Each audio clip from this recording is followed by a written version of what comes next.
anh vô hai tê bọn còn là mẹ đọc lắng học chân cái nào chia đầm nàng ao cái nạ cam ca vọt khai của mi cái đôi chị bông ôn đại nơi tin toa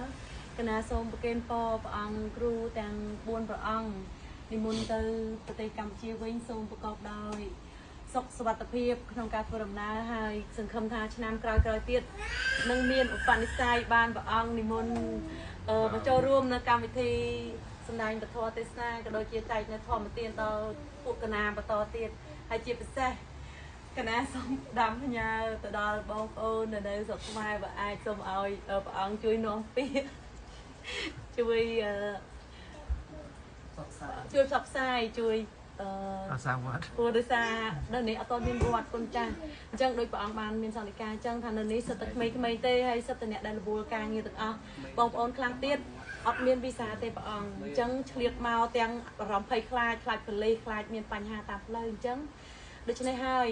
ទឹកនេះទាំងអស់នេះគឺសិតតែជាទឹកចិត្តនៃការចូលរួមរបស់បងប្អូនចឹងបើសិនជាបានព្រះអង្គគ្រូជួយទទួលដឹងឮនៅទីតាំងវត្តនេះក៏ដូចជាជួយផ្សព្វផ្សាយណាទាំងអស់គ្នាចូលរួមដឹងគុណក៏ដូចជាអរគុណទៅដល់ព្រះអង្គគ្រប់ព្រះអង្គអត់ជឿពលលោកអស៊ីមានបានទេ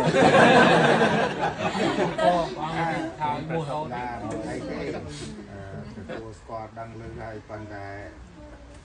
អ្វីដែលជាកត្តាសំខាន់គឺបែបបត់ធ្វើវត្តធ្វើអារាមរៀបចំតាមច្បាប់នឹងទៅហើយបើសិនជាពេលវេលាសមគួរហើយ